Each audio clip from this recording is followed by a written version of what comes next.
Seigneur, notre Dieu, notre Père, nous te rendons grâce et te bénissons pour l'immensité de ton amour pour nous et pour cette occasion, un signe que tu nous donnes d'entrer encore plus en profondeur dans les mystères de ton amour, en nous laissant consumer dans la fournaise de ton cœur sacré. Ce cœur d'amour qui ne reçoit et n'essuie qu'indifférence et ingratitude de la part des créatures. Ce cœur qui désespérément crie « J'ai soif, j'ai soif, j'ai soif ». Jésus d'amour, tu as soif. Et nous te donnons le vinaigre de nos passions. Et nous t'abreuvons de tout ce qui, de nouveau, t'a soif et te rend triste. Seigneur notre roi, nous te bénissons pour tant d'amour et te demandons humblement pardon, Jésus, pour toutes les fois où nous n'avons pas compris jusqu'où tu voulais nous hisser à ton niveau, nous faire participer à ta nature divine pour que nous soyons en tout semblables à toi, partageant tes prérogatives, ta sainteté et ton amour, ta douceur et ton humilité. Gloria, Gloria, Jésus de mon cœur, nous voici devant toi pour te remercier, te rendre grâce, te bénir au nom de toutes les créatures, pour tout ce que tu réalises, pour tout l'amour que tu donnes aux âmes disposées et pour toute cette manifestation de ton amour dans ta divine volonté qui en sert toutes choses, que l'on en soit conscient ou pas. Seigneur notre roi, nous voulons te dire merci et poser sur chacune de tes œuvres notre je t'aime, notre je t'adore, notre je te rends grâce, notre je te bénis, au nom de toutes les créatures passées, présentes et futures. Et nous voulons, Seigneur, que cet acte que nous posons dans les rondes se transforme, comme tu le dis toi-même, en ta propre personne, multiplie les vies divines à travers les âges et les temps, et s'inscrive dans l'éternité comme ta propre vie, et que toutes les âmes en bénéficient, quelles qu'elles soient, Seigneur. Nous te bénissons, Jésus. Ne regarde pas nos péchés, ne regarde pas nos ingratitudes et nos indifférences constantes, mais vois plutôt combien, Seigneur, notre cœur est désireux d'être tout à toi. Jésus, nous avons confiance en toi et te supplions, accorde-nous, ô Dieu notre Père, de ne vivre que pour toi et de mourir en t'aimant. Seigneur, nous voulons t'aimer de tout notre cœur, oui, de toute notre âme. Nous voulons ne vivre que pour toi, Jésus. Oui, ne vivre que pour toi, n'avoir que toi, Seigneur. S'il te plaît, Jésus, ne permets pas que notre cœur soit partagé par autre chose. Ô Jésus d'amour, saisis-nous au plus intime de nous-mêmes et accorde-nous, nous t'en supplions, notre roi, la vie du ciel sur la terre. Nous avons confiance en toi. Jésus d'amour, nous avons confiance en toi. Nous avons confiance en toi. Et nous ne voulons plus te décevoir, Seigneur. Nous ne voulons plus te faire souffrir. Nous voulons, par les mortifications de notre volonté et de tout nous-mêmes, de nos passions, te plaire en vérité. Créer le terreau sur lequel tu viendras te graver ta vie. Créer les dispositions nécessaires pour que tu vives totalement et pleinement en nous. Seigneur notre roi, nous t'aimons, Jésus. Nous t'aimons, Seigneur. Nous t'aimons, notre roi d'amour. Je t'en supplie, pardonne-nous nos péchés, nos ingratitudes. Remplis-nous de ta vie, Jésus. Remplis-nous de toi, Seigneur. Remplis-nous de toi, Jésus. Remplis-nous de toi. Remplis-nous de toi, Seigneur. Remplis-nous de toi. Et je veux te présenter, te confier toutes les âmes qui écoutent cette émission ce soir et toutes celles qui l'écouteront plus tard. Je te prie, Seigneur, d'enflammer ces cœurs et ces âmes de toi, Jésus d'amour. Et que tous, Seigneur, goûtent le ciel. Gloria, Gloria. Béni sois-tu, Jésus. Béni sois-tu, Seigneur. Béni sois-tu, Seigneur. Béni sois-tu. Béni sois-tu. Frères et sœurs d'amour, je vous salue de tout mon cœur. Et je prie que notre Seigneur, en ce jour, nous accorde dans le temps qui nous est imparti, de vivre pleinement, autant que la grâce nous est donnée, cette vie du ciel, frères et sœurs bien-aimés. Il nous l'a dit, et rien ni personne ne peut révoquer son décret. Nous allons vivre le ciel sur la terre. Et je voudrais, de tout mon cœur, de toute mon âme, crier avec vous vers le Seigneur et lui demander de hâter son règne, frères et sœurs, qu'il vienne maintenant, qu'il vienne remplir nos cœurs de son amour, qu'il vienne embraser nos âmes, qu'il vienne nous consumer, qu'il vienne faire de nous des véritables torches, des torches d'amour dans son règne. Sois béni, Jésus, sois béni. Frères et sœurs d'amour, pardonnez-moi ma voix.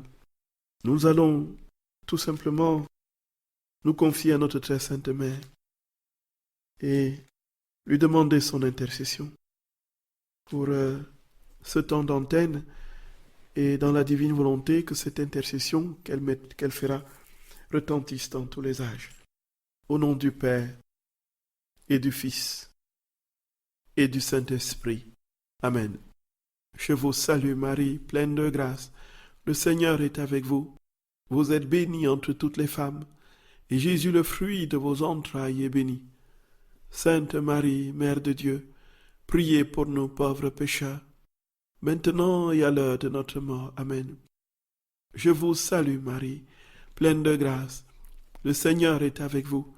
Vous êtes bénie entre toutes les femmes, et Jésus, le fruit de vos entrailles, est béni. Sainte Marie, Mère de Dieu, priez pour nos pauvres pécheurs, maintenant et à l'heure de notre mort. Amen. Je vous salue Marie, pleine de grâce. Le Seigneur est avec vous. Vous êtes bénie entre toutes les femmes, et Jésus, le fruit de vos entrailles, est béni. Sainte Marie, Mère de Dieu, priez pour nos pauvres pécheurs, maintenant et à l'heure de notre mort. Amen. Je vous salue Marie, pleine de grâce. Le Seigneur est avec vous. Vous êtes bénie entre toutes les femmes, et Jésus, le fruit de vos entrailles, est béni. Sainte Marie, Mère de Dieu, priez pour nos pauvres pécheurs, maintenant et à l'heure de notre mort. Amen. Je vous salue Marie, pleine de grâce. Le Seigneur est avec vous. Vous êtes bénie entre toutes les femmes, et Jésus, le fruit de vos entrailles, est béni. Sainte Marie, Mère de Dieu, priez pour nos pauvres pécheurs, maintenant et à l'heure de notre mort. Amen. Je vous salue Marie, pleine de grâce. Le Seigneur est avec vous. Vous êtes bénie entre toutes les femmes, et Jésus, le fruit de vos entrailles, est béni. Sainte Marie, Mère de Dieu, priez pour nos pauvres pécheurs, maintenant et à l'heure de notre mort. Amen. Je vous salue Marie, pleine de grâce. Le Seigneur est avec vous. Vous êtes bénie entre toutes les femmes, et Jésus, le fruit de vos entrailles, est béni. Sainte Marie, Mère de Dieu, priez pour nos pauvres pécheurs, maintenant et à l'heure de notre mort. Amen. Je vous salue, Maman, pleine de grâce. Le Seigneur est avec vous. Vous êtes bénie entre toutes les femmes, et Jésus, le fruit de vos entrailles, est béni. Sainte Marie, Mère de Dieu, priez pour nos pauvres pécheurs, maintenant et à l'heure de notre mort. Amen. Je vous salue Marie, pleine de grâce. Le Seigneur est avec vous. Vous êtes bénie entre toutes les femmes, et Jésus, le fruit de vos entrailles, est béni.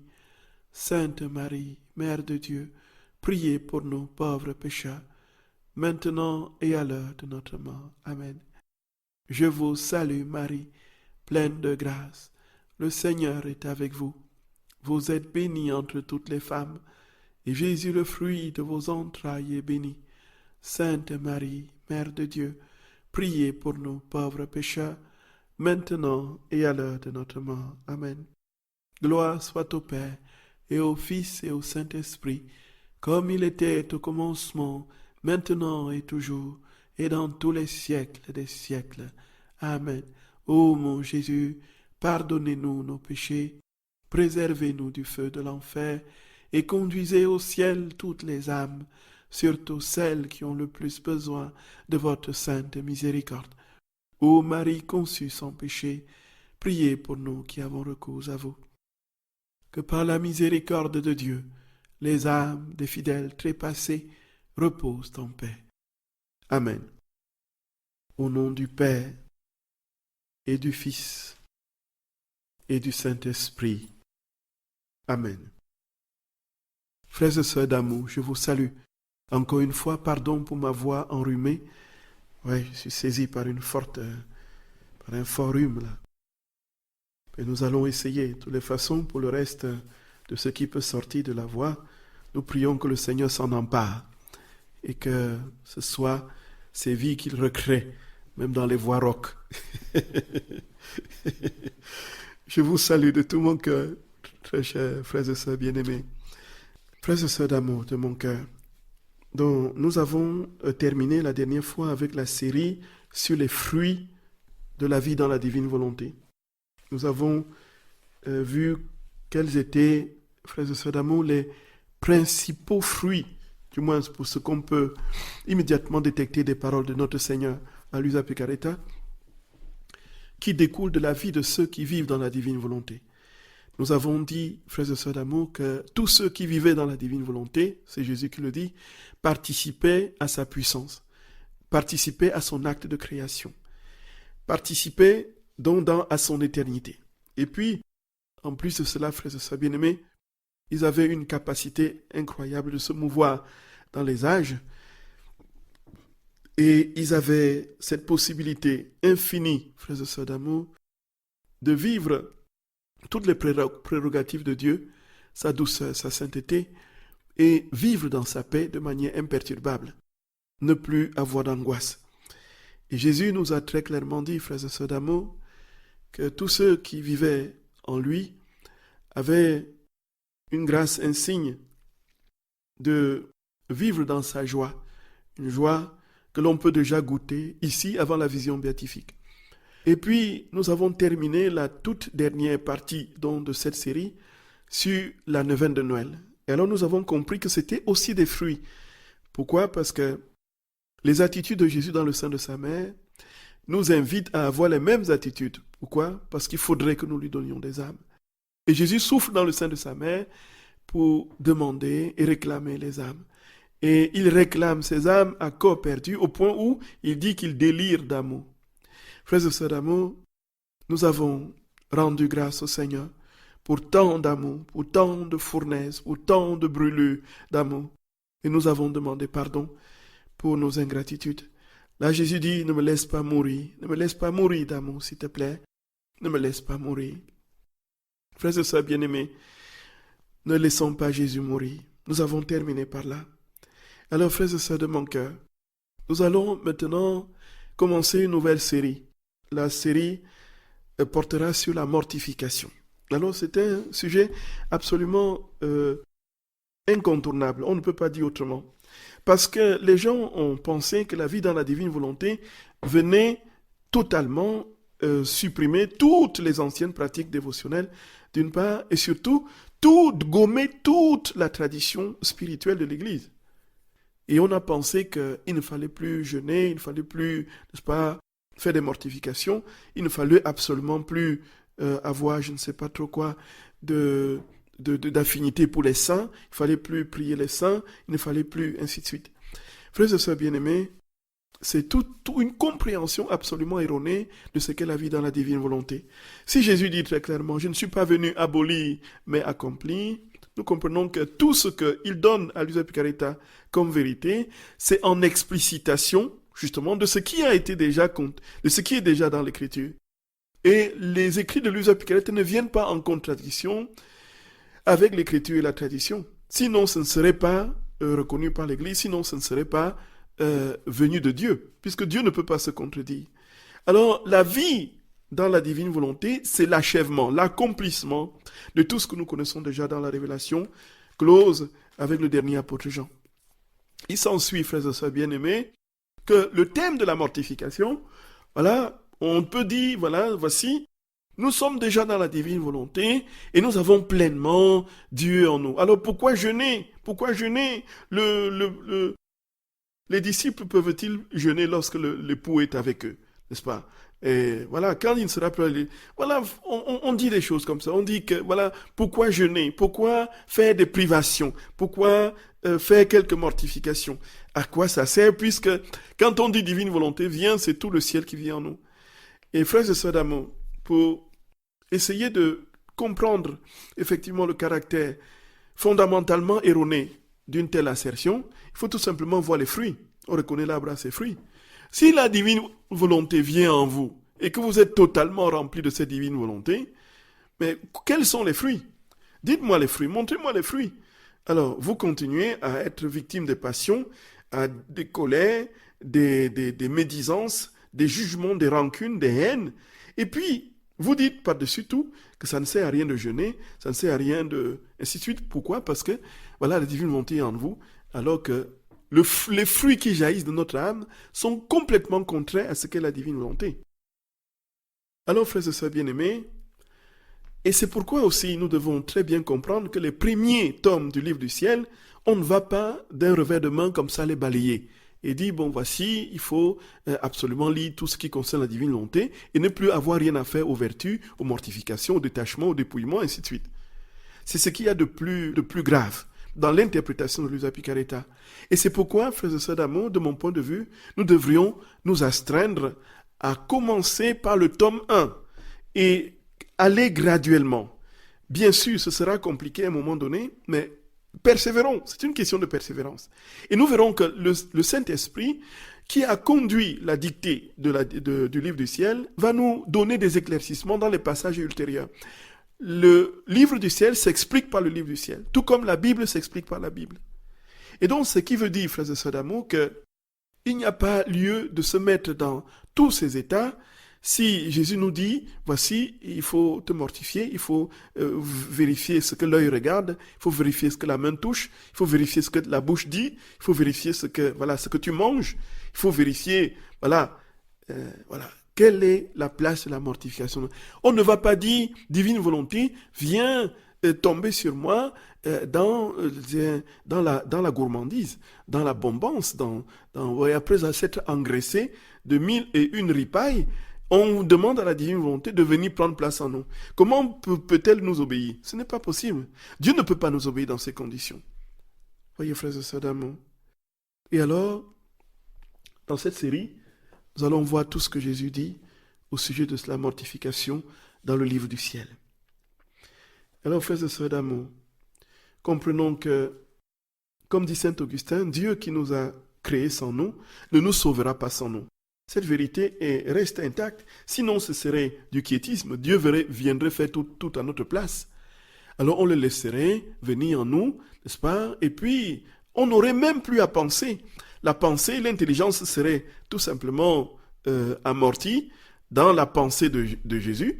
Et Jésus, justement, irait faire des courses à notre place, il viendrait cuisiner à notre place sans que nous nous déplacions, ainsi de suite. Voyez, jusqu'où peut aller une interprétation aussi erronée, fallacieuse, si on tire les conséquences, c'est ce que ça doit être. Voyez, donc Dieu fait tout en nous. Donc c'est le quiétisme. Notre pas, c'est quoi? Notre pas, ce n'est pas l'activité. Notre volonté est désactivée. Qu'est-ce qui est désactivé? Ce n'est pas notre intention et notre désir. C'est notre volonté avec tout ce qu'elle charrie comme passion, comme multiplication de desiderata qui s'oppose au vouloir de Dieu. Et alors, frères et sœurs de mon cœur, voici que Jésus dit très clairement que la mortification, en fait, c'est la respiration de l'âme. Il n'est pas possible d'entrer dans une vie spirituelle profonde sans cette vie de mortification. Je le dis pour moi-même. Moi qui n'ai aucune discipline avec le chocolat. Ça doit vraiment, vraiment entrer au tréfonds de notre être. Et que nous comprenions, frères et sœurs d'amour, que Dieu qui nous a créés sans nous, ne nous sauvera pas sans nous, comme dit saint Augustin, et que notre part est dans l'activité de notre désir, de notre intention, et la volonté que nous avons de nous mouvoir dans le divin vouloir. Mais notre volonté propre est désactivée. Et la mort à nous-mêmes, l'ascèse et la mortification, concernent aussi cette volonté. Et nous allons voir, frères et sœurs bien-aimés, les différentes formes de mortification, telles que Jésus le dit dans le livre du ciel, Ensuite, nous verrons aussi les fruits que l'on obtient quand on est dans les mortifications, ainsi de suite. Donc, on ne peut pas dire, frères et sœurs d'amour, que la divine volonté vient mettre un terme à toutes les pratiques ascétiques de la tradition de l'Église. Bon, c'est un point que je voulais souligner très humblement et demander au Seigneur, notre Dieu, de nous accorder la grâce, frères et sœurs d'amour, de comprendre ces vérités avec clarté. Alors nous voyons que le Seigneur, dans sa bonté et sa tendresse infinie, qu'est-ce qu'il a fait, frères et sœurs de mon cœur? Il a bien voulu que l'âme humaine entre dans une sorte de communion avec lui, dans l'œuvre de la restauration définitive, dans la divine volonté. Et cette communion avec lui, nous voyons bien, c'est quoi, frères et sœurs de mon cœur? C'est la vie dans la divine volonté. Cette vie dans la divine volonté, c'est quoi? C'est la vie de l'humanité de Jésus. C'est la sainteté de l'humanité de Jésus. Ça veut dire que nous entrons dans la personne de Jésus, comme il était sur la terre. Et nous ne prenons pas à son humanité. Nous entrons dans son humanité. Qu'est-ce que nous faisons? Il entre en nous avec ce qui, dans la réalité de sa condition humaine. Dans sa nature humaine, il épouse nos mains, nos doigts, nos yeux, nos regards, nos pieds, ainsi de suite. Et dans cette nature humaine, frères et sœurs de mon cœur, comment Jésus a vécu? Alors qu'il était Dieu. Comprenons bien. Nous avons, en partage dans la nature humaine de Jésus, sa vie divine, sa nature divine. Quand nous entrons dans la nature humaine de Jésus, quand Jésus vient faire les choses en moi, qu'est-ce qui se passe? Il nous donne sa vie divine, sa nature divine. Donc nous entrons dans la personne de Jésus. Et Jésus, si les mortifications étaient dérisoires et n'avaient aucune place, il ne serait pas entré dans ce que nous allons voir tout à l'heure, frères et sœurs bien-aimés, dans toutes les formes de jeûne et de privation qu'il a eues. Alors qu'il était déjà Dieu, ça n'aurait absolument eu aucune incidence sur lui puisqu'il était Dieu et que la nature divine en lui opérerait toutes sortes de miracles et d'œuvres, y compris la transfiguration de sa nature humaine, sans qu'il n'y ait besoin qu'il jeûne, sans qu'il y ait besoin qu'il fasse des privations, des mortifications. Il se privait de sommeil, il se privait de nourriture. Déjà, il commence son ministère par 40 jours de jeûne, on va le voir. Mais avant d'arriver à notre Seigneur et au Nouveau Testament, voyons ce qu'il en est de l'Ancien Testament. Frères et sœurs de mon cœur, nous voyons que déjà, dans l'Ancien Testament, la première manifestation de la mortification, il faut dire, c'est avec Moïse, la plus grande, la plus impressionnante, que nous ne pouvons pas nous imiter, parce qu'il avait certainement une grâce spéciale pour cela.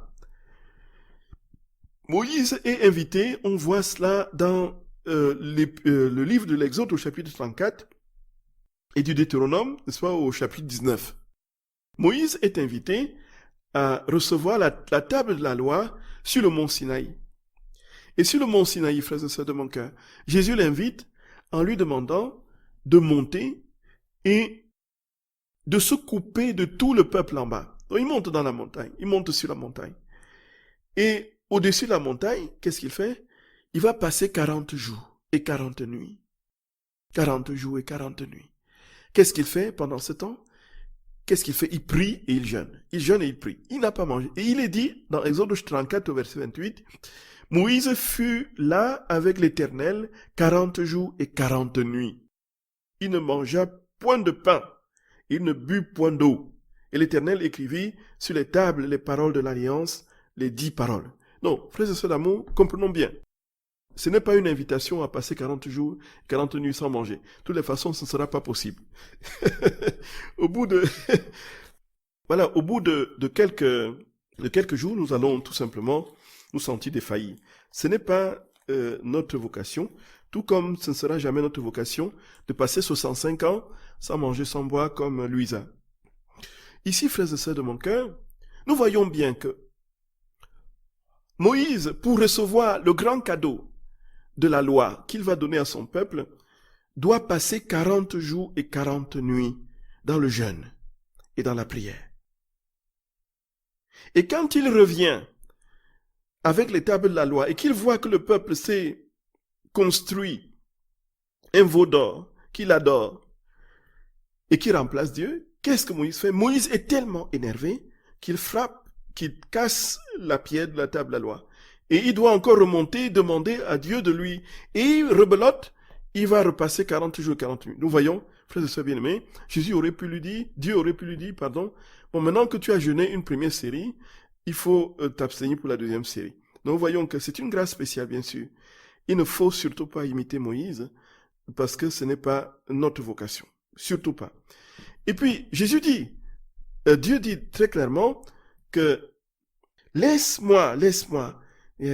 Donc, laisse-moi. Et qu'est-ce que Moïse fait quand Dieu dit laisse-moi? En fait, il dit, je ne veux plus entendre parler de ce peuple qui m'a complètement ignoré, qui préfère une idole fabriquée par ses propres mains à moi. Et puis, je ne veux pas, laisse-moi. Dieu dit laisse-moi. Et Moïse supplie. Comment est-ce que Moïse supplie? Il supplie en priant et puis en jeûnant. Au bout de compte, il obtient gain de cause et Dieu, justement, le jeûne et la prière vont conduire Dieu, va toucher le cœur de Dieu et Dieu va de nouveau donner justement sa loi. Parce que pour Dieu, il fallait que le peuple soit complètement détruit. Voilà, donc c'est une représentation vétérotestamentaire, n'est-ce pas, de la figure de Dieu. Ici, frères et sœurs de mon cœur, voyons bien, comment est-ce que Moïse a réussi à faire fléchir Dieu? C'était par la prière et le jeûne. Et Jésus dit à Luisa Picaretta, frères et sœurs de mon cœur, dans les premiers volumes, il dit, en fait, quand tu es dans la tourmente, ne cesse pas de prier. Prière. Et nous qui comprenons ce que c'est que la prière aujourd'hui dans la divine volonté, nous avons une force détonnante au-delà de tout ce que nous pouvons imaginer et concevoir. Oui, frères et sœurs de mon cœur. Et alors, voilà comment Moïse accomplit l'alliance, la première alliance avec la loi. On ne peut pas donc parler de fondement de la foi juive, qui est le socle aussi de notre foi chrétienne, sans cette pratique du jeûne et de la prière, donc de la mortification. Et, frères et sœurs bien-aimés, toujours dans l'Ancien Testament, l'on voit Esdras. Au chapitre 8 du livre d'Esdras, Esdras qui va utiliser le jeûne pour amener Dieu à agir en sa faveur. Alors, Esdras a été choisi par Dieu pour conduire le peuple qui était en captivité à Babylone pour le ramener à Israël. Et Esdras avait rassemblé près de 40 000 hommes, femmes et enfants, auxquels, n'est-ce pas, le roi de Babylone, n'est-ce pas, avait donné un certain nombre de richesses, voilà, des perles, de l'or, l'argent, en grand nombre. Alors, frères et sœurs bien-aimés, quand il traverse le désert, voici qu'il y a énormément de bandits, de voleurs, de pirates, de tas de gens qui sont dans le désert et qui attendent les passants, tous ceux qui traversent le désert, pour se ruer sur eux, n'est-ce pas, les extorquer, les tuer et prendre tout le butin, les piller. Et le peuple est de retour de Babylone. Comment va-t-il faire pour arriver, n'est-ce pas, à Jérusalem, sains et saufs? Ils sont 40 000. Et avec toutes ces richesses que leur a donné le roi de Babylone. Alors, frères et sœurs de mon cœur, qu'est-ce que Esdras fait? Esdras, qui a été choisi par Dieu, il va décréter un jeûne. Il va décréter une période de jeûne. Alors, tout le monde a jeûné. On dit, et la puissance de Dieu s'est répandue sur eux. Et ils sont donc arrivés sains et saufs à destination. Oui, frères et sœurs de mon cœur. Alors, ils ont pu reconstruire la capitale qui a été détruite. Voici, frères et sœurs de mon cœur, le jeûne d'Esdras.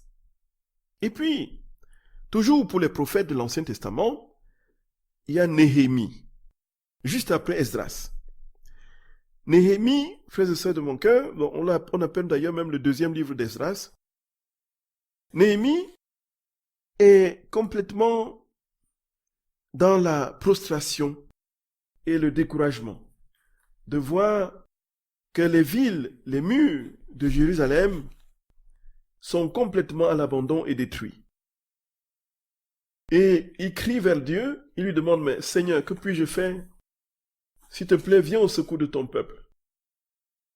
Au mois de Calzeu, dit, de la 20e année, comme je me trouvais à Suse, dans le palais, voici qu'arrivaient de Juda, Anani, l'un de mes frères, et quelques compagnons.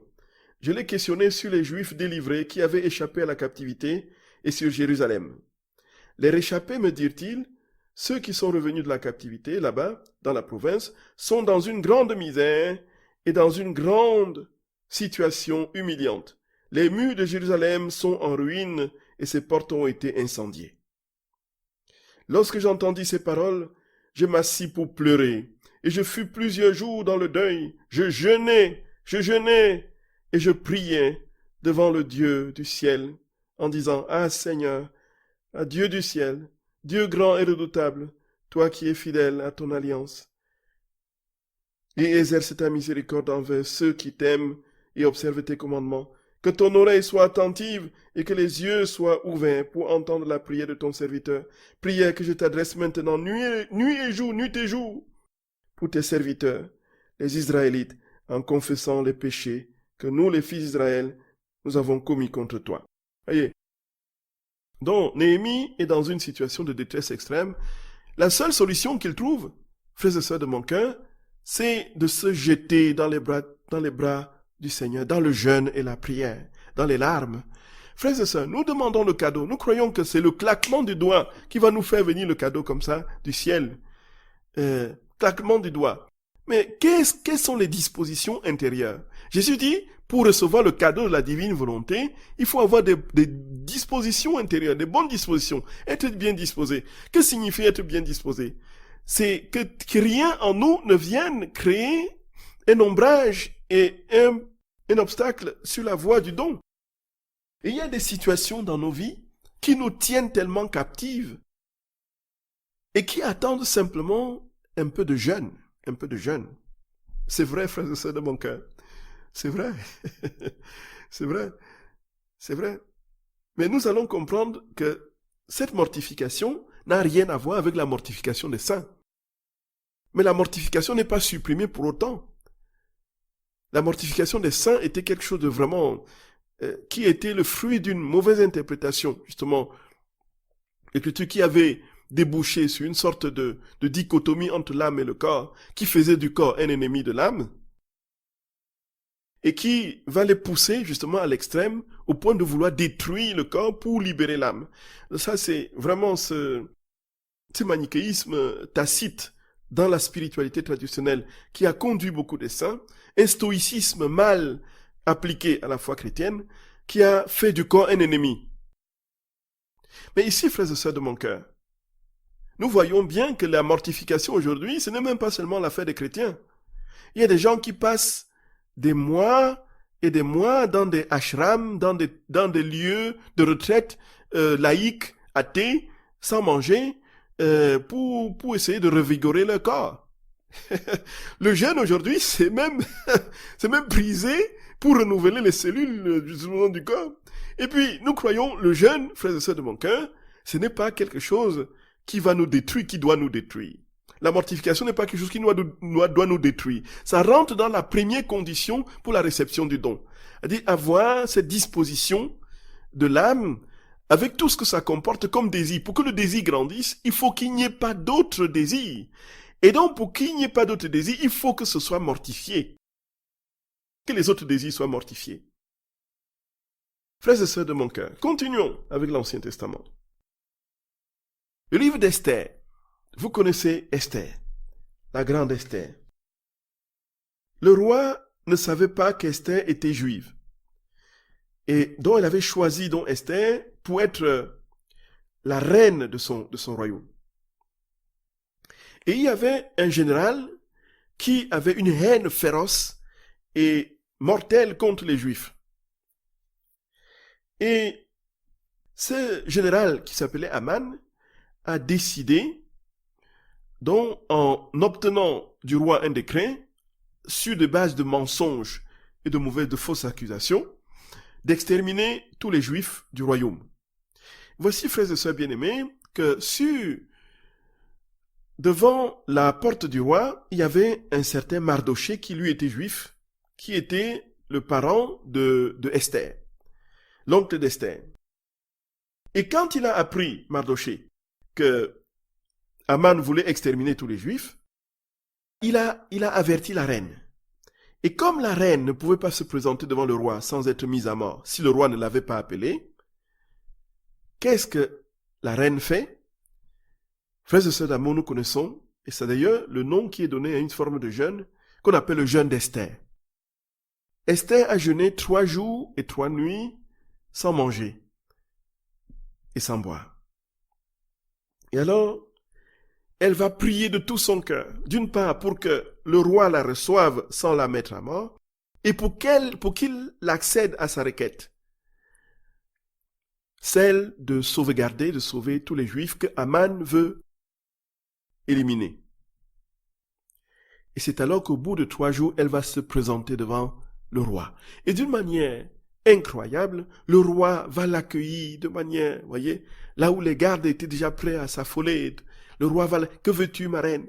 Alors, elle va lui dire, voici ce que Aman est en train de faire, ainsi de suite. Et nous connaissons la suite. Aman va être tout simplement pendu, décapité. Le décret qu'il avait fait signer par le roi va être déchiré. Et c'est comme ça que les Juifs seront sauvés. Par la prière et le jeûne d'Esther. Nous croyons qu'être chrétien, c'est nous asseoir à table des heures et manger des chocolats de Noël, manger les gâteaux de Pâques, et puis manger les cuisses de pintade et entrer dans la vie divine. Mais c'est un leurre. C'est un leurre. C'est un leurre. On peut pas, ce n'est pas possible, frères et sœurs de mon cœur. On ne peut pas vivre dans la bombance et dans les ripailles et vivre la vie divine. C'est pas possible. C'est 2 choses incompatibles. Et nous allons voir ce que Jésus dit à l'Église au sujet de la mortification. C'est absolument détonnant et inouï. Voyez, frères et sœurs d'amour. Voyez. Et il s'ensuit. Nous avons un autre, frères et sœurs de mon cœur, nous avons un autre, oui, on a aujourd'hui, dans oui, chaque époque, voilà, chaque étape de notre vie chrétienne a de la liturgie, un ensemble, une sorte un plat spécial, est marqué par un plat spécial. Voilà. En janvier, en Noël, n'est-ce pas, on partage on mange les pintades et les chaperons, je sais pas comment encore. Et puis, en janvier, c'est la galette des rois. Et puis, après, c'est les beignets à la chandeleur. C'est les crêpes. Et puis après, n'est-ce pas, c'est comme ça qu'on... Et puis, au Mardi Gras, voilà, on est tous comme ça. Voilà, on croit que la vie chrétienne, c'est se dorer devant les bons plats et grandir en sainteté. Voilà. Non pas qu'il ne faut pas manger de bons plats, mais c'est tout simplement, frères et sœurs de mon cœur, pardonnez-moi. C'est-à-dire que tout est dans l'excès et l'exagération. Voilà, c'est ça. Oui, c'est ça. Tout est dans l'excès et l'exagération. Et la mortification ne signifie pas qu'il ne faut pas goûter les bonnes choses de la vie.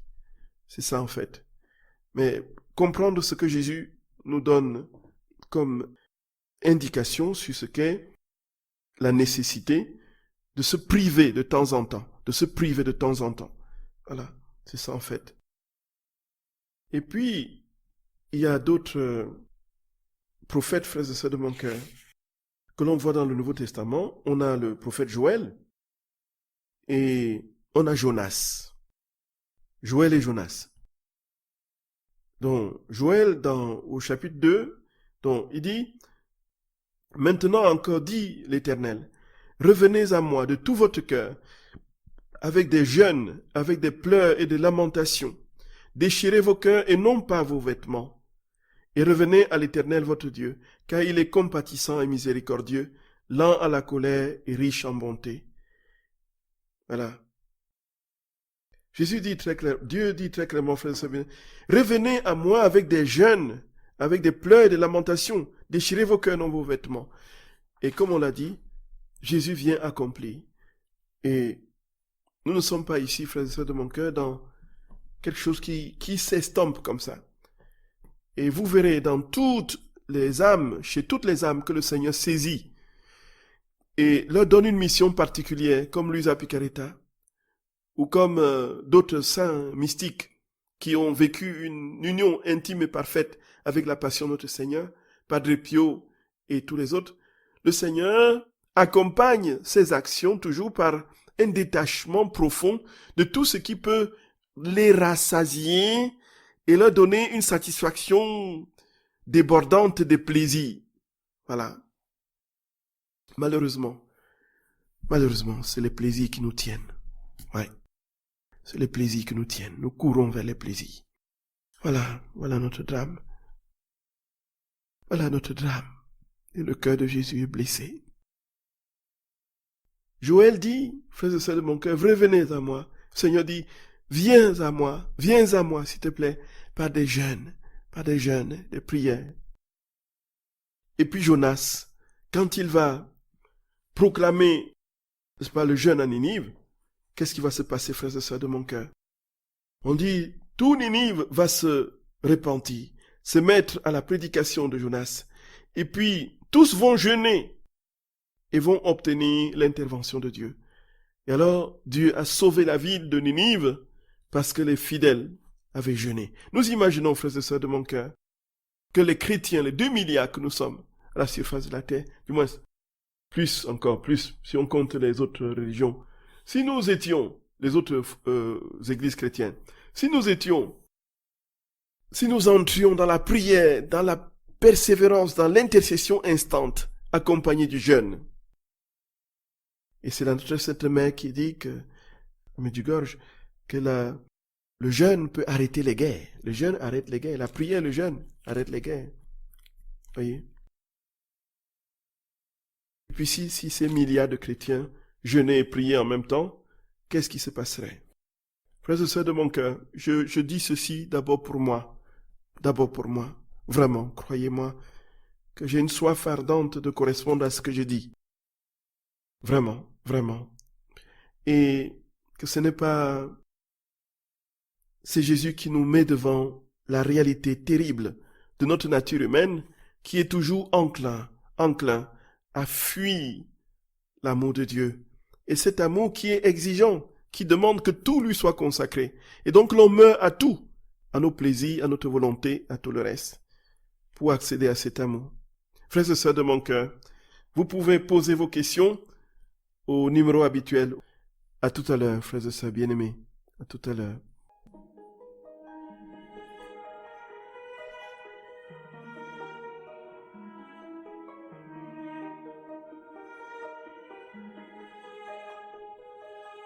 Ô Vierge Marie, tu aperçois ton Jésus au loin et tu cours à sa rencontre débordante d'amour. Mais ton cœur se serre de douleur. Tu le vois si pâle et si triste. Tes forces te manquent, tu vas tomber à ses pieds. Ton âme est transpercée. Sais-tu pourquoi Jésus est là? Il est venu te dire un dernier adieu, recevoir bénédiction et dernier baiser. Ô Jésus, en cet instant si douloureux à vos cœurs, vous offrez tout en cette heure. Quel doux parfum s'élève jusqu'au Père pour sauver toutes les âmes.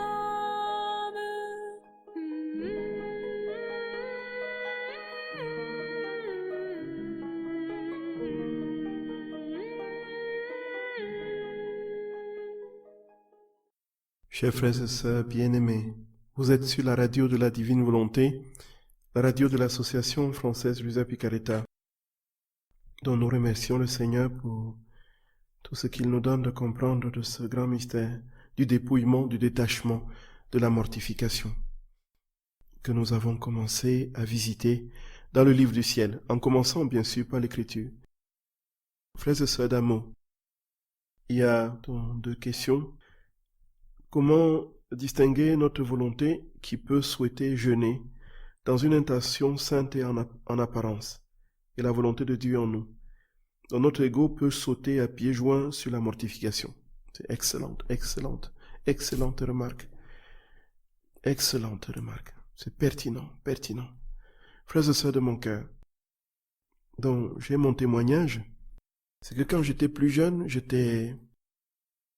quand j'ai rencontré Jésus de manière foudroyante, quand j'étais jeune étudiant, alors il y avait vraiment un désir réel d'être tout au Seigneur. Et j'ai commencé à lire non seulement la Bible, mais le livre des saints, et je voyais comment il faisait des mortifications extrêmes, et puis je voulais les imiter, voyez. Et je me suis mis à jeûner. Et puis, j'ai dit, je vais aller jusqu'à 40 jours, moi aussi. Parce que, voilà, ce n'est pas possible autrement. Il faut que je jeûne. Voilà. Et puis, au bout de 20 jours, je suis tombé malade. Je suis tombé malade. Qu'est-ce que je faisais là? J'étais en train de vouloir, comment dire, c'était quoi? Par la force des poignets, réaliser la sainteté. Voyez, il y avait ma volonté propre, mon ego. Qu'est-ce qui se serait passé si j'avais atteint les 40 jours? Alors, voilà comment, tu vois, tu as jeûné 40 jours. Et j'allais crier ça sur tous les toits en disant, voilà, j'ai jeûné 40 jours. Je suis ceci. Voilà, quand on parle du jeûne de 40 jours, c'est des jeûnes, bien sûr. Ce n'est pas sans repas, ou peut-être un repas le soir. C'était ça mon jeûne de 40 jours, ce que j'appelais jeûne de 40 jours. J'avais un repas par jour le soir, un tout petit peu, quoi. Mais ça n'a pas suffi. Je suis tombé malade. Bon. Et voilà que il y a effectivement surtout quand on vient de découvrir le Seigneur, qui était mon cas, il y a cette illumination, cette euphorie, cet éblouissement de la réalité surnaturelle qui nous saisit, et l'on croit que très vite, en très peu de temps, on va atteindre les sommets justement de la sainteté et réaliser le ciel sur la terre. Et donc ça nous pousse à des excès de zèle, un zèle amer, qui finalement va déboucher sur des désastres. Voyez. Et ce qu'on voit beaucoup dans des sectes. Et alors comment maintenant savoir que Dieu nous appelle au jeûne? Frères et sœurs bien-aimés, dans la prière, nous ressentons au profond de notre âme la nécessité de jeûner. Déjà, nous pouvons, par une décision libre et portée par l'amour du Seigneur, pour un sacrifice particulier, donc correspondre parfaitement à lui. Si je médite les heures de la passion, et s'il y a un point de ces heures de la passion qui me touche profondément et que je veux réparer avec lui, je peux dire que voilà, tel jour de la semaine, je veux me priver d'un repas ou de deux, et puis, ou encore 2 jours de la semaine, je veux me priver d'un repas ou de 2, ainsi de suite. Donc, on sent les choses monter. On peut aussi avoir un rythme. C'est-à-dire que si on a la semaine et qu'on a la santé, bien sûr, on peut avoir 1 jour ou 2 par semaine pour le jeûne. Et dans ce cas, on le fait dans la discrétion de l'amour qu'on a pour le Seigneur. Et l'ego n'est pas flatté tout simplement parce que d'une part, c'est dans le secret. Deuxièmement, c'est en union avec notre Seigneur. Et dans la réparation, dans son acte d'éternité, dans la réparation. Et si c'est lui qui le vit, ce jeûne en nous, non seulement ça nous porte dans une joie profonde et nous pousse davantage à aimer le Seigneur, mais ça retentit sur tous les âges, puisque c'est Jésus, tout est jeûné, tout est fait dans la divine volonté. Et donc, tout est toujours dans la prière. Toujours dit dans la prière. Non pas dit, maintenant je veux décider de jeûner. Bon, maintenant après cette émission, je veux décider de jeûner. Il faut écouter ce que Jésus met dans notre cœur. Ça peut ne pas être le jeûne, ça peut être autre chose. Les mortifications sont multiples. Et Jésus va nous montrer, frères et sœurs de mon cœur. Mais toujours est-il que, dans la pratique de la tradition de l'écriture, et puis dans la vie même des saints, des mystiques comme Luisa Picaretta qui se choisit, on voit que la mortification la plus fréquente qui passe partout, que l'on voit un peu partout, c'est le jeûne. Et donc si notre santé ne nous permet pas de jeûner, nous n'allons pas forcer, voyez. Donc ça c'est une chose. Alors, il se fait que il y a vraiment une nécessité absolue, mes très chers bien-aimés, de rentrer dans cette vérité. Et le jeûne, la mortification, on ne peut pas l'éviter. Nous avons commencé par l'écriture. Il y a de très nombreux passages du livre du ciel où Jésus en parle. Et nous allons les voir les prochaines fois. Et frères et sœurs de mon cœur, donc je ne voulais pas terminer l'émission sans parler du jeûne dans le Nouveau Testament, pour que tout se passe en une fois, pour que la prochaine fois, on ne revienne plus dans la Bible. Alors, donc, que notre sœur qui m'a posé la deuxième question m'excuse de tout mon cœur. Je répondrai la prochaine fois. Alors, nous voyons dans l'Ancien Testament qui est notre modèle. On va rapidement le parcourir en 2 minutes. Qui est notre modèle? C'est Jésus. Qu'est-ce que Jésus a fait? 40 jours avant de commencer son ministère, il s'est retiré dans le désert. Qu'est-ce qu'il a fait, frères et sœurs de mon cœur? Il a jeûné. Et c'est alors qu'il a remporté la victoire sur les trois grands mots. C'est alors qu'il a vaincu les 3 domaines de faiblesse de l'homme. Les 3 grandes tentations, qui sont, n'est-ce pas, la chair, le monde et le diable. Il les a vaincus par le jeûne. Nous voyons bien, frères et sœurs, par la prière et le jeûne. Et comment voulons-nous, nous, frères et sœurs de mon cœur, avoir la victoire si nous n'avons pas, ne fût-ce qu'une seule petite pratique de cette réalité universelle, fondamentale, qui a constitué même la vie de notre Seigneur? Et Saint Paul, frères et sœurs de mon cœur, dans beaucoup de passages, il dit dans la première épître aux Corinthiens, au chapitre 9 du verset 25, il dit que tous ceux qui combattent s'imposent toutes sortes d'abstinences et de disciplines. Et ils le font pour obtenir une couronne corruptible. Mais nous devons, il dit, nous le faisons pour une couronne incorruptible. Même ceux qui sont dans le monde et qui ne peuvent pas, de toutes les façons, acquérir ce bonheur éternel, parce qu'ils courent pour une médaille ou pour ils ne courent pas pour le bonheur éternel, ils font toutes sortes de sacrifices, ils ne mangent pas n'importe quoi, ils passent des heures et des heures de gymnastique, d'éducation physique, n'est-ce pas, de mise en condition, par toutes sortes de souffrances qu'ils endurent dans le corps pour obtenir une médaille d'or ou une médaille de bronze ou d'argent. Au temps de Paul, c'était une couronne de laurier qu'on mettait sur la tête du vainqueur, soit pour la lutte du stade ou pour la course. Il dit, mais nous le faisons pour une couronne incorruptible. Et il dit, toujours dans cette première épître aux Corinthiens, au chapitre 9, il dit, moi dont je cours, non pas comme à l'aventure, je frappe, non pas comme battant l'air, mais je traite durement mon corps, et je le tiens assujetti, de peur d'être moi-même rejeté, après avoir prêché aux autres. Voyez, frères et sœurs de mon cœur, voilà ce que Saint Paul dit. Je tiens mon corps assujetti pour ne pas me perdre après avoir prêché aux autres. Et donc, il y a une discipline à avoir dans la vie, frères et sœurs. Il y a une hygiène de vie qui favorise la vie dans la divine volonté. Je ne peux pas manger tout le temps à n'importe quelle heure sans discipline et espérer être en forme pour vivre la prière et l'accueil, les rondes, pour faire les rondes. C'est absolument indispensable et nécessaire. Et nous voyons que même pour Luisa Picaretta, Dieu l'a conditionné. Dieu lui a donné, n'est-ce pas, de vivre pratiquement 65 ans sans manger, sans boire, parce que il voulait que cette âme que le corps soit profondément uni, transformé dans l'âme, qu'il n'y ait pas d'obstacle, pas une seule petite passion. Les mortifications, frères et sœurs de mon cœur, ce n'est pas quelque chose de passé et de suranné, c'est actuel. Jésus nous le dit, tu ne peux pas entrer dans le royaume de Dieu si tu n'ouvres pas ton cœur. Et ouvrir ton cœur, c'est quoi? c'est me laisser tout faire en toi et n'avoir que la seule place, l'unique place en toi. Et s'il y a quelque chose d'autre, il faut que cette chose meure. C'est la mortification. Et le jeûne aide à cela et bien d'autres. Frères et sœurs de mon cœur, que notre très saint Seigneur, dans sa bonté, sa tendresse et sa miséricorde, étende sa main sur vous. Qu'il vous donne à chacun et à chacune d'entrer dans ce mystère de l'amour infini de notre Seigneur et de l'aimer de tout votre cœur et que toute votre vie soit le reflet de sa vie.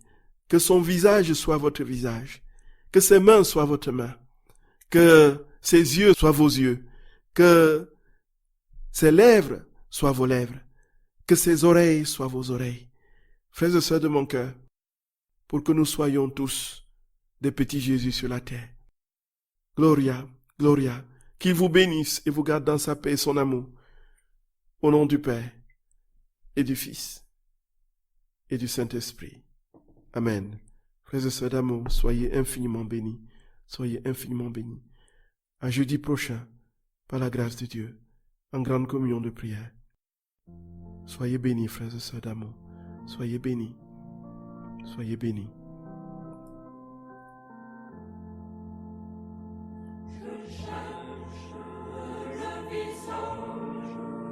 Le visage du Seigneur, je cherche son image tout au fond de vos cœurs. Vous êtes le corps du Christ, vous êtes le sang du Christ, vous êtes l'amour de Christ. Alors, qu'avez-vous fait de lui? Je cherche le visage du Seigneur. Je cherche son image tout au fond de vos cœurs. Vous êtes le corps du Christ, vous êtes le sang de Christ, vous êtes la paix du Christ. Alors, qu'avez-vous fait de lui? Je cherche le visage du Seigneur. Je cherche son image tout au fond de vos cœurs. Vous êtes le corps de Christ, vous êtes le sang de Christ, vous êtes la joie de Christ. Alors, qu'avez-vous fait de lui? Je cherche le visage du Seigneur. Je cherche son image tout au fond de vos cœurs. Je cherche le visage du Seigneur. Je cherche